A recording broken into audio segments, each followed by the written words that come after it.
Is it recording? You didn't say record? Welcome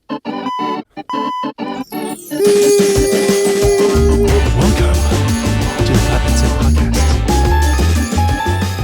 What is the That Slate podcast? I don't know. Oh, let's go. Let's fucking go. Cool. Welcome back. Up, yo. These intros are getting out of hand. They're getting way out of hand. We decided in the beginning we don't want to have an intro. Yeah. Look at us now. We try to make one. Well, we every don't time. have intros. We just like have us talking and Right. using these buttons.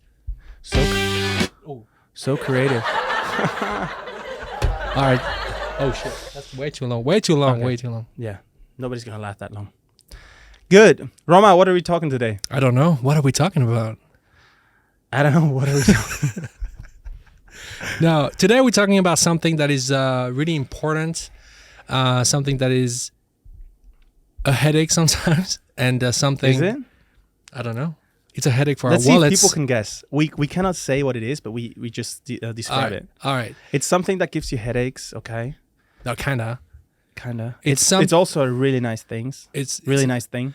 It's something that plays a huge role in filmmaking, Especially, let's go cinematography. cinematography. Cinematographers are obsessed about it. Yeah, and say. it's not cameras, but it's really close to the camera. Well, people will have guessed by now, I think. Probably not. You don't think so? I don't know. If they're obsessed and it's not the camera. Follow, comment down below. Do you know by now what are we Yeah. talking about? Probably yes, because it's in the title of the podcast. Shit. We'll just do question marks shit. Yeah. Okay, for whoever didn't read the title. We're talking about sandwiches. I was going to say zip ties. Oh, that would, I don't know why I'm talking. I'm hungry. That's why. I don't know why that just came to my mind, but that was like the first thing. 2 minutes in, lots of bullshit. Yeah. So, Roma, we are talking about 3, 2, 1. Lenses, of course. Yes. Lenses. What is your relationship to lenses, Roma? I have a love and hate, mostly love, sometimes hate, just because I can't afford them. And this is like, yeah, no, I love lenses. I think lenses is, it's something, when I first get into this thing, like filmmaking thing, I was like really Neglecting it? neglecting them. Yeah. And once I realized that lenses have, I think, like a more impact on the image than the camera, the sensor, I was like, whoa, shit, I need to know more about this. But you need to realize yourself, because I remember people on YouTube and people I knew Yeah. told me that, like, don't worry about the camera, like, you worry about lenses. They will last you long. Yeah. And they really make the look. And I was like, what the fuck are you talking about? Yeah. And then once I realized myself, I used some different lenses and I saw some films and I realized, hey, they're all the same camera, but they have such a different look. Yeah. And I was like, oh, that's lenses. Yeah, they say date the cameras, but marry What? the lenses. Oh, yeah, there you go. Yeah, that's what Yeah. they say. And exactly, when I first started, I was like obsessed with the camera. Oh, is it full frame, micro four third, Right. Super 35? And then all of a sudden you start like experimenting with like, you know, vintage lenses, different type of lenses, photo lenses, cine lenses, and then you start to realize how much of an impact it has on like your footage. All right. And that's beautiful. So What? Yeah. go ahead. What lenses do you like? Are you shooting on? Like, what lenses do you own and shoot on? I heard shitting on. I was like, none. Not yet. Not yet. No, so I have some lenses I shit on. yeah, there are some that I don't own. In terms of lenses that I own, I think it's nice if we talk about the lenses we own. Yeah. Like the lenses that I own, I have, I shoot Super 35. So I have an 18-35 f1.8, which is like the workhorse, like the clinical, like the camera that's basically married to the Blackmagic 6K. yeah, right? basically. Everybody has it. Everybody Okay. has it. It has a really sharp, almost like vanilla look. Why vanilla? What's vanilla about it? There's nothing special about it. It's like it's like super basic. clinical. That's It's what like you mean. it's basic. It's perfect. It's like super Okay. sharp. It's part of the art series. So I've always wondered, why is it art? Like, what about the lenses is art? Because I don't really see some characteristics in it. art. You mean like it's not artsy? What? It's No. like the lenses are To art. me, no. Oh, art. No, art is just like the Why do they call it art? Because this is the name of the lineup. And but I they- think they... At the beginning, I thought that was kind of their characteristic lenses and not like the overly sharp, perfect photo lenses. I don't know. I think But- it's just like the sharpest, because I think these were originally photo lenses. I mean, they're photo lenses. They are, yeah. And they were just like super sharp. Mm-hmm. and they're super fast. Like the Sigma Gotcha. 1835 f1.8 throughout the range. That's Super sharp. pretty unheard of, and it's super sharp, almost too sharp sometimes. But yeah, so yeah, I'm You got using that. Yeah. I'm using this a lot for really corporate stuff. When I shoot corporate stuff, you don't need to have a lot of character to the image if that's what they want. This Sorry, is perfect. just one thing came to my mind. We didn't clap. That just came. Oh, now we can came clap to my now. Clap. Clap Let's now. clap. There you go. Go ahead. Sorry. So 1835, I have a kind of like 100mm macro. Yeah. I love that lens. Important. Do you actually use it for macro? We just talked about that before. A lot. Do you? A lot, yeah. Like what? Especially when you do like videos, event videos, or corporate videos, and you want something like fast paced and whatnot. I really like adding a lot of really macro shots of the scenes. I just think it adds a little bit of depth and like interesting stuff to the video. Because like if you shoot everything on like 18 to 35, it's gonna look good, of course, but it's kind of the same focal length. I see. The 100mm is just like you punch in, you just focus on one eye and like on small details and whatnot. So this is basically what I use the most for corporate and or event That's work. 2 lenses, right? These 2 lenses. Right. I would sometimes get a 24 to 70 if I need the range. If like the event, I have to deal with a lot of like close-ups, but then also like really far away stuff. Run and gun stuff. But 1835 covers like most of my needs. But then for like the more, when I don't rent and like the lens that I have, I shoot a lot on the Contax Zeiss. I have the 28, the 50, the 85. I'm actually looking at getting the 35 1.4, which is that's a prime set, huh? That's a prime for set. People that don't know. Yeah, that's a prime set. Vintage lenses. So they were made between, I think, in the 60s, 70s, 80s by Contax, and they're beautiful lenses.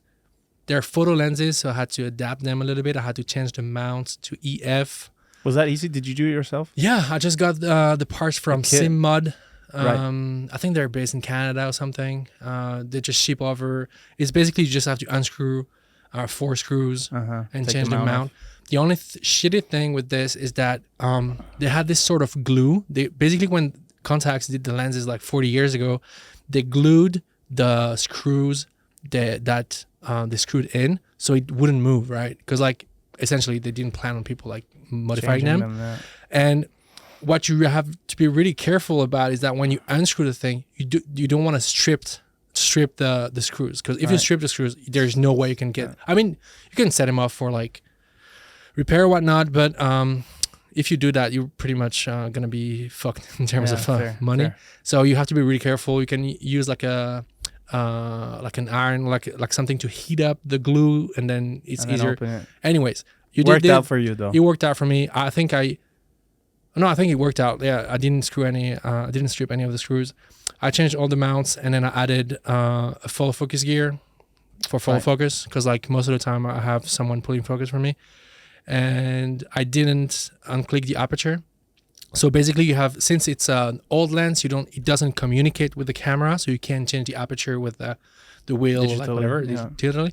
So you have an aperture ring that you can switch from like whatever, like 1.4 to like f22. So the f-stop, not t-stop. And some people unclick it, because like between each stop you have one click. Some people sound design. Some people unclick it, so you can basically adjust the aperture while you're shooting. Smooth. But I never do that. So I mean, but also it gives nice you kind of steps in between. Yeah.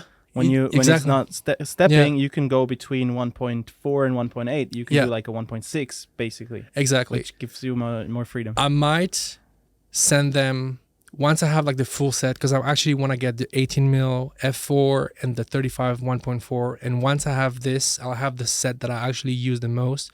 I might add the 135 in there. But once I have all of them, I might send them off to actually have people like professionally do this.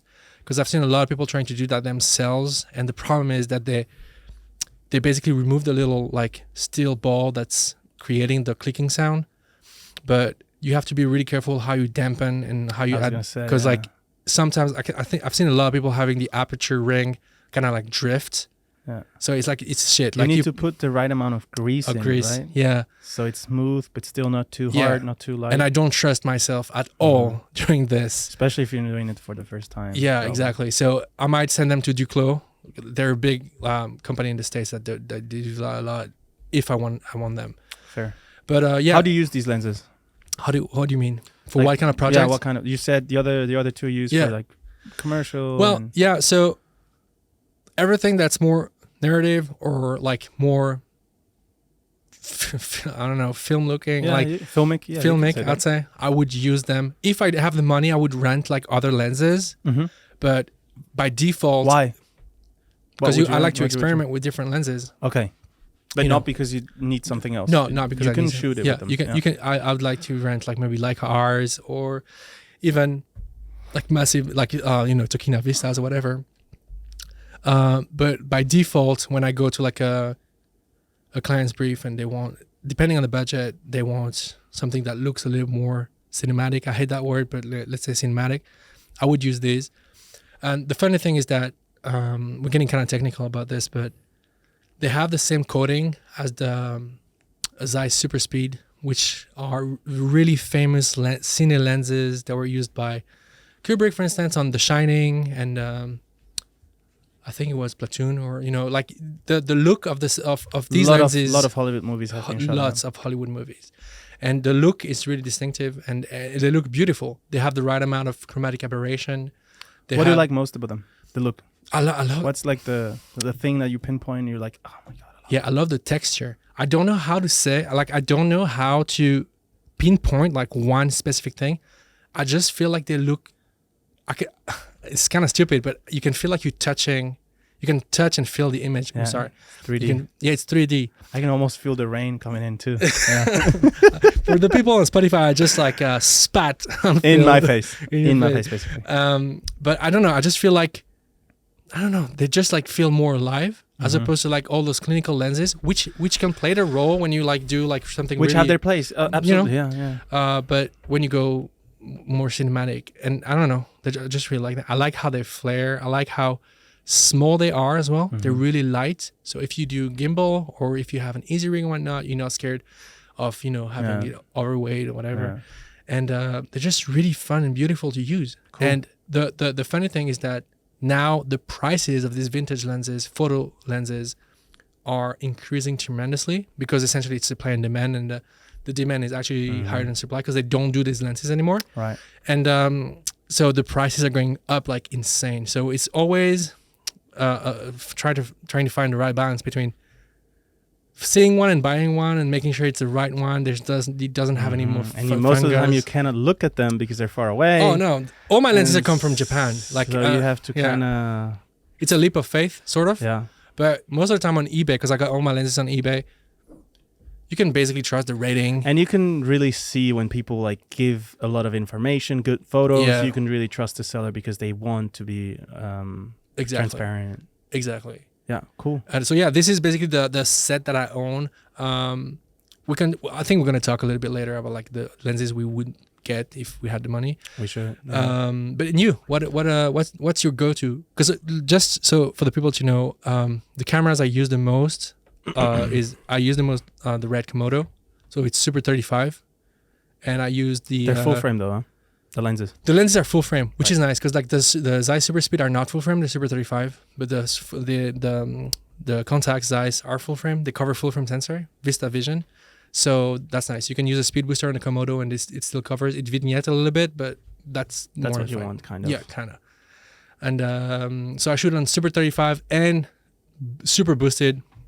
Super 35 with the speed booster. Super boosted. Speed boosted. I've never heard that. That's nice. And you shoot on the Z-Cam. On the Z-Cam, which is full frame. Yeah. Which I love about it. Which is the F6, right? Yes. Nice. 6K. But which I love about it, and at the same time hate in terms of lenses because I've been struggling with exactly that. For now, I have a Canon FD set, which is basically like you said, it's your Zeiss set. Yeah. It's a photo set from the 60s, 70s, I think. I think mine are more like late 60s because they're the newer version. and I have a set which is now actually a good set. It's a 20 mil, a 35 mil, a 50 mil, a 85 mil, and a 100 mil. Nice. And you got. Are they fast? they're all between 1.4 and 2.8. That's nice. Which is nice. Nice. And I love them. They're really, really cheap. So they're between 50 and $350 per lens. Which there's definitely better one. I think the Zeiss are more better built. Mm-hmm. And there's better ones out. On the Canon FDs, they were so basic and so many out of them were out. It's really hard to find good ones. There is good ones, but you really have to check because so many, like, they were used by amateurs on their like lower end cameras. Yeah. So they were treated, that way. Because I think if they would have been more professional lenses, professionals would have used them, and they treat them generally a bit more, as a professional. But the price tag would be different as well. Exactly. Yeah. So that's why you can find them for like $50 now. If you do a good thing, you can do a really good lens. Yeah. On vintage lenses, you really have to check for fungus and for scratches and for dust and for oil. Yeah. So it's a lot of things to consider, which I didn't know in the beginning. So I've bought one or two. Oh, you bought shit copies? Yeah. Really? Which is not bad because it's $50. So, yeah. One of them actually I'm gonna get cleaned because it's the only thing that it has oily blades. Yeah. So for people that don't know, some part, in the internal thing, in the internal part of the lens, there's a lot of oil that is greasing, and so the parts can move. Yeah. And at some point when they get older, I don't know if it's heat or other things, just age, the oil can get out and most of the times it gets on the aperture plates. And then these stick together when you open and close it, and that's not really good. And can even drop on the glass. So on one lens I have to do that.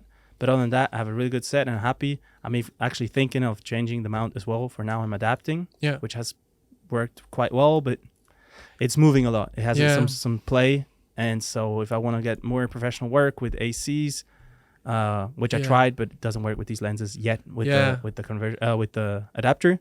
I had the same issue on the contacts. I don't know if you remember when he shot that commercial. I had the contacts, and I hadn't had the mounts changed yet. And I was using adapters, and you tried to pull focus, and they were moving. They played, and I think that this is the best thing about like having a real mount. Much more sturdy. You can go out. You can pull focus like much better. And with the camera, that's why I'm saying it's kind of the good thing about the camera, the full frame, and also kind of the headache, because like I want to find a good set that it's not too vintagey, not too characteristic-y, more like for general work. Yeah. If I want a neutral look. And it's really hard because I want to go with primes, because I just like primes more. I'm more considering the focal length when I use primes than just having a zoom. And sometimes with the zoom, you just forget what even focal length you are. And you just start moving the camera and you're not even, I'm at 35. I can actually just go to 50. And it's actually more the look I want than 35 and just go closer. Yeah. So I want to get rid of this problem by using primes as much as I can. And finding good primes that are for full frame is really hard. Because right now, out there, as I know, is just the Desio Film Westbit primes that are affordable. There's a lot out there, but the question is, can you afford? And they go, I think, about 1,400 per lens. Yeah. Swiss dollar and Swiss francs is about the same. I think the 16 mil is a little more expensive. But might be, but general, it's about 1.2 to 1.5, somewhere in there per lens. So if you want a set, I would probably get like a 24, a 35, and a 50 for the beginning. And then maybe add a 85 because I don't use that as much for film. And then they just came out with the 21 and the 40 mil. Yeah, and the 16 has been out as well, which is 16. Nice. So let's jump back to we can talk about the Vespid real quick. We got some time. The 40 mil and the 21 mil, I think, are game changers. Why? In this lineup, because the 21 is just the right, I think, amount of wideness between 16 and 25, which was the previous offering. 21 is perfect. And I feel like the 40 can kind of get between the 35 and the 50 in terms of usability. Yeah. And especially on full frame, I think 40 mil, because we were just talking about like how 35 sometimes is a little too wide. Yeah. 40, I think, is like kind of the sweet spot.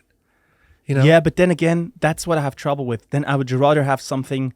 I don't want the sweet spot for both. I would rather like do I need a 35 now or do I need a 50? I know what you mean. And the 40 is just kind of like, we'll just get both, kind of, but kind of not. Yeah. And I'm trying to get away from that. That's why I would probably rather go with 35 and 50 because I have some certain situations I really want a 35. 100%. I'm certain when I want to get a 50.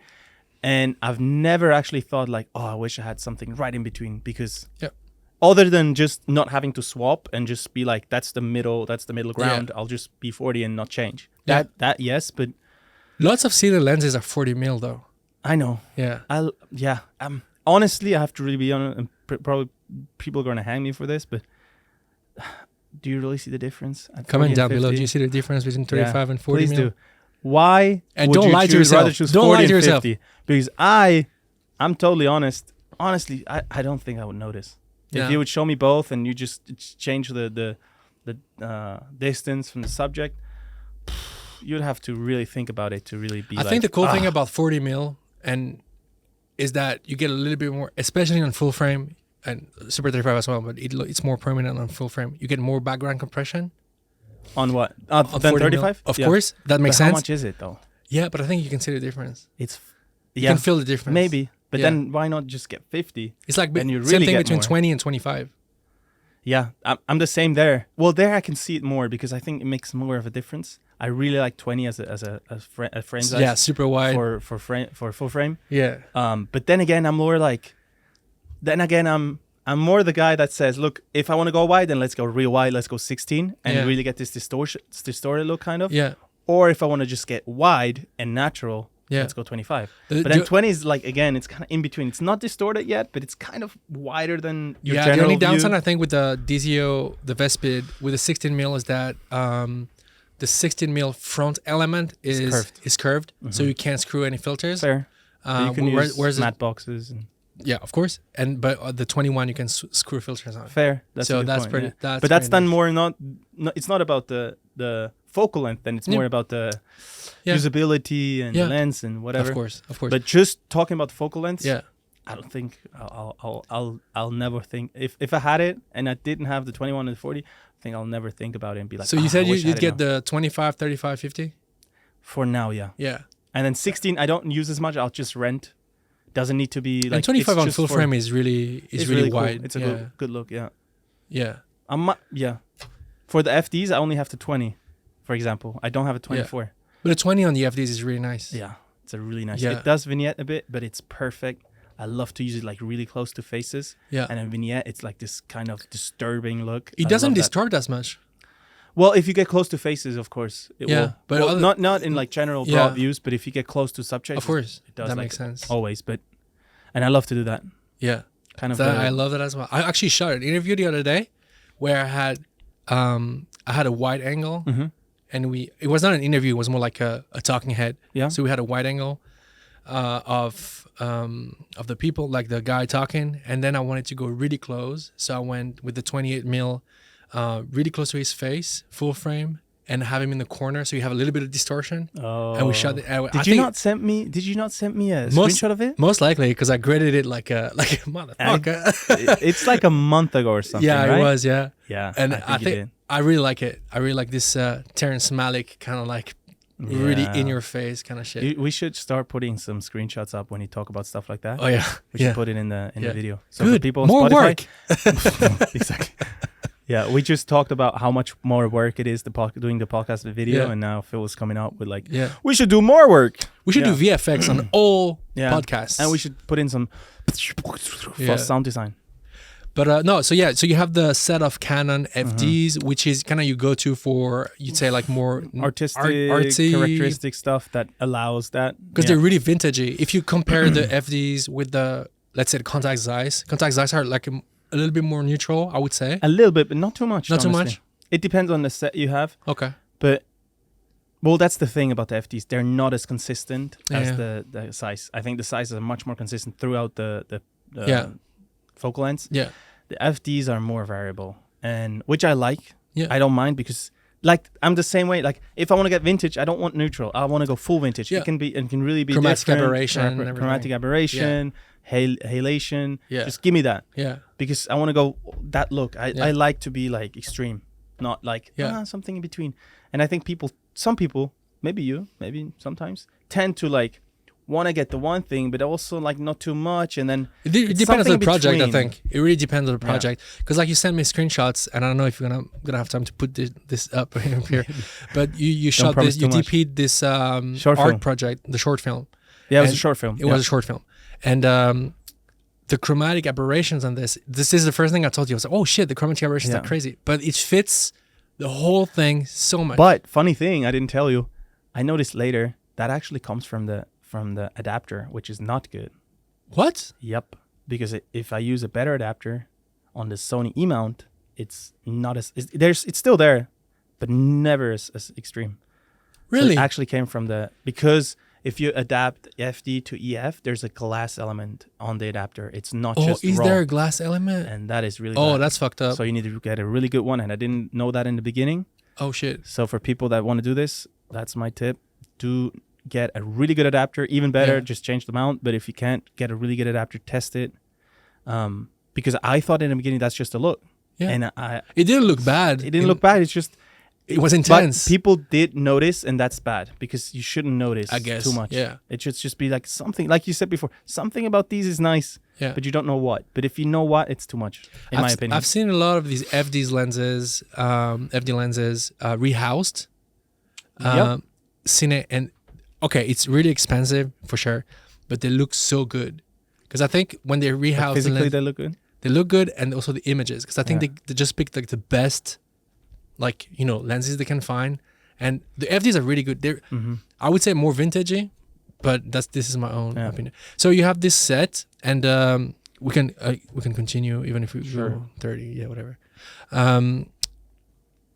Do you use other lenses, maybe zoom photo lenses, when you do like more event work or more corporate stuff? I don't do event work, but if I do more run and gun stuff where I'm alone, which I'm trying not to do as much, but sometimes how life is, you do.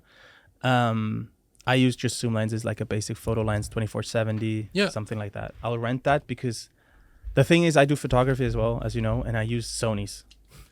So that's the mounts problem everybody The nice has. thing though, the Z-Cam has exchangeable mounts. So I can unscrew the EF mount and put an E mount. Can you put an E mount on a Z-Cam? Yes, there's an official E mount for the Z-Cam. 4 screws, and then put a new one in. Whoa, that's cool. That's really nice. I don't have that as of now, but I'm actually thinking about getting that because then I can use my photo lenses, which are more generalistic, use for run and gun stuff. How much is the mount? Like $200. Dude, that makes so much more sense. Absolutely. So you never have to get like more lenses. Because like we were talking just before, like, am I switching to Canon because I want an EF? But no, you can just like change them out. Yeah. That's sick. That's nice. And I have zoom lenses for photography, which is perfect. And I don't want zoom lenses for film as well. Yeah. Because then I have 2 pair of lenses which are the same, just a different mount. And that way, So what are the stuff you look for the most when you pick your lenses? Depends on the project, of course. Of course, but like, let's say, okay, characteristics, it has character. Good answer. That's thanks. No, that's what I'm trying to find. So just what is the character of it? Is it soft? Is it not soft? Is it sharp? Does it have chromatic aberration? Does it have certain color? Color renditions that they render colors differently, or not render. Yeah, no, I understand. You know what I mean. Yeah, I know what you mean. And but honestly, I don't know too much about lenses. If I'm very honest, man, there's people that know much more. It's something that I didn't start until like later when I started film and photography, that I started to understand. Okay, there's different stuff, because in the beginning it's just you put a lens in front. Basically, it's just the focal length. Yeah. And what? Go ahead. Yeah, no, go ahead. Because my question is gonna change the topic a bit. Yeah, I was like, what do you think about filtration? Because there is this big trend on I mean, maybe last year, maybe it's not trendy anymore, but on YouTube, all filmmakers were using a lot of black pro mist, and everybody was super. All the blacks were lifted. That's crazy, and all the highlights were blooming, like almost flaring. And guilty. Yeah, I mean, we're all guilty. FYI, Phil just shot an after movie for like a music festival, and I was like, "Oh, you shot this with." What did you text? You texted me, "I'm calling the bloom police." No, but that looks really good. That looks really good. But what's your take on that? Do you use filtration like most? Of course. Yes, not on most. Yeah. At the beginning, I bought promised 1/2. Oh, that's and intense. I started using that, and I was like, it's just too much. Yeah. So I'm trying to turn it 1/8 down. I have 1/8 now, Yeah. which I use, and I try to use it really, because some people just say I just slap it on every time, and I'm trying not to do that because I'm really thinking, does it really fit what I'm trying to do, or does it just look nicer or prettier? Because I'm not trying to make everything pretty. I'm trying to get it the way I want to make it look. Depending on the project, it's like as always. Yeah. Depending so I'm trying to use it more. Of course, there's like, for example, what's the company called that makes these like really crazy filters? Prism Effects. Prism Moments. I think Prism Effects. I mean, they have like, some with integrated kaleidoscope. And stuff like that. That's really extreme. Same thing. I like to use that when it's really not just like on every project. I try to slap that in, and really when it fits. And I think if you do that, then they're really cool. But I do think they're a lot overused. They're overused. I would say that the 1/8 or like the maybe 1/4 is fine too. 1/4 is really for something that you really want to make look vintagey. But 1/8 I think is good when you use sharp lenses. Even for corporate stuff, sometimes it's a little too sharp and a little bit of diffusion. Because it's the same thing again. You can see something is different, but you cannot really pinpoint it. But then if you use 1/2, even somebody that's not a filmmaker and doesn't really look at pictures the same way will say, it's really soft. It's like your lens is dirty. And the highlights, like the lights are so glowing. Yeah. And as soon as they can pinpoint it, to me, it's too much. Yeah. Most exactly. of the time. 1/8 I think is the most all around, and the Cine Bloom, like Moment Cine Bloom, the 5% is like the best, I think. But my only not sponsored sponsor us Moment. The only thing I don't like with adding a lot of filtration, same thing with NDs and whatnot, is that it creates some artifacts sometimes. Yeah. Depending on how the light hits, and I've noticed, especially with different filters, that I got a lot of ghosting. So I had basically part of the image like being like all fucked up. Doubled. Yeah. And this is something I don't really like. But this is just like... But I was just wondering, as you were saying that, doesn't that go away with a matte box? It does. If you block the light, yeah, of course. There you go. But if you want some flaring, for instance, and you purposely put your camera in like one specific angle, you get some like fucked up like ghosting sometimes. But that's the same case with all lenses. I just feel like Tiffin, sometimes it ghosts a little bit more. Okay. But I've never noticed that. I do have that sometimes with hotspots, like the sun reflecting. Oh, then you I have see like the little dot flying around because there's space between the lens and the filter, and that space somehow it has space to bounce. I don't know how to explain, but that's the only thing I notice. And I have Tiffin filters, but other ghosting, like really, I've never. It happens a lot, I think, with the VND, most likely, like most of the time, just because whatever. Yeah. But if you had, like, not unlimited, but let's say unlimited.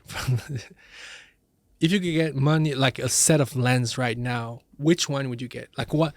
Of course, don't go like. Well, let's put the question the other way. Let's say, what if you could shoot on any lenses? What would you shoot on? Like not even buying it. Okay. Yeah. Just like what's your dream set? Got you. I would say if I shoot on Super 35. I will get the Zeiss Super Speed. Okay. Why? Just because they look so good. Why do they look good? What is good about them? They're 1.3, T1.3. Throughout. What's the set? Do you know? I don't know. It's like... It's probably a lot, right? It's probably like 12 lenses or something. No, right? it's not a big much. set? No. But it's like the vintage lenses I was talking about. They're really small.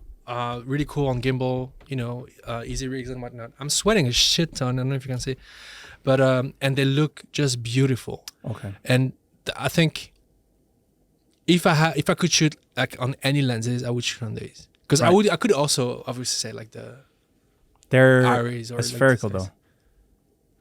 They are, yeah. They are not anamorphic, right? They're not anamorphic. I don't shoot anamorphic as much. Not because I don't like it, just because I don't. Most of the stuff I shoot on, like most of the projects I shoot, is not like really calling for anamorphic. It's gonna be on Instagram. yeah, exactly. But I've seen some really good anamorphic options that are good looking lenses and not too expensive. So I think I haven't. You haven't? No. You haven't? I have not seen any affordable lenses, anamorphic lenses that I actually like. You don't like the Vasens? The RF mounts, so you can mount them on the Komodo. Okay. And they're I think they're like maybe I've 3K. seen stuff, but I'm not sure. I haven't really like looked at it. But I need to look at them then. But I think Do you think they're good? I think the decent for anamorphic. What's the price? 3K Per lens? Yeah. Okay. So it's kind of affordable. It's kind of affordable. And then you have Laowa that just came out with the nanomorph. I sent you the thing. Yeah. They came. Like, are they out yet? No, they just finished the crowdfunding. They're really small, huh? They're Especially really small. about them, it's really small. They're made for mirrorless, basically, but they also have an EF and PL mount option, and that's. But I checked them out, and I think they are too much. They're not they're not what I'm looking for in anamorphic lenses. I know because I know what you're looking for. You're looking for like I know. And the problem is with these lenses, at least it's like the same with the Sirui. Yeah. The problem is like everybody when shooting on anamorphic, for some reasons they shoot lights. They want they want the streak. They want the streak, and I'm like, okay, that's cool, but it's also nice if the streaks are like just not slightly, as prominent, you know. Yeah. But that's I think the biggest issue when like people are doing commercial for anamorphic lenses or like they're showing how the performances of the anamorphic lenses is that they just go full into the streak, you know. Yeah. They just want this. They just find the nearest light source and just put the camera in. Yeah, go shoot at night. Headlights. Shoot. Streaks. Right. Whoa, J.J. Abrams. No, but I see. I don't shoot anamorphic. I to be honest, I don't think I really like the look of anamorphic. I think it's really filmic. The only recent movie I've seen that was shot on mostly on anamorphic lenses that I was like, oh shit, that looks actually really good is the Batman. Yeah.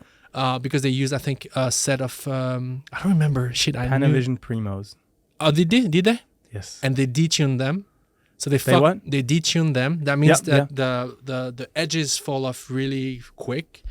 It's really beautiful. The center is really sharp, but the rest is like mushy. It's super mushy. Yeah. And this has a really distinctive and beautiful look that I think looks really good. Yeah. But I don't know. You put the right topic in because my answer to that question is exactly that set of lenses. Yeah. Panavision Primo anamorphics. I think there's a spherical set and an how much are they? I don't even know. I haven't even checked. But yeah, that's Panavision sponsor us. We have 40 followers. We have so many sponsors already, man. I can't even count them. Yeah. No. That's really.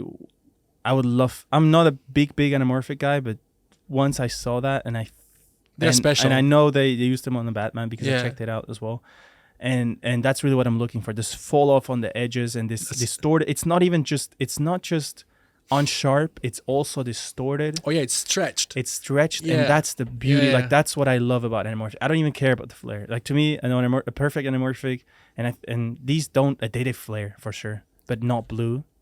Yeah, and they don't flare as much. Not as much. Yeah. And then it's not this blue which the Atlas have. Yeah. The Atlas have this intense blue streak. Yeah. A lot of other have, I'm sure, as well. And I'm not a big fan of that. So yeah, if I could, I don't like the streak. Panavision, if you want to send me a set of Panavision Primo lenses, yeah, I would love. I'm sure we can vlog on them. Yeah, you can put it on your GoPro. Yeah, let's vlog on. Probably has a GoPro mount. Yeah, most likely. Just a clip on. No, yeah, I would love to use that. So, if you could shoot on any lenses, you would pick a set of anamorphic lenses. That one, yes. Not in general, but that one, yeah. Okay. That one I would love to use. I feel like But I'm sure there's a lot of other lenses that I would love to use. Oh, for sure. But that one, just for now, that'd be it. That's nice. Yeah. I guess that wraps up the episode for today. Let's wrap it up with dreaming. Shit. I kind of like want to go cry now.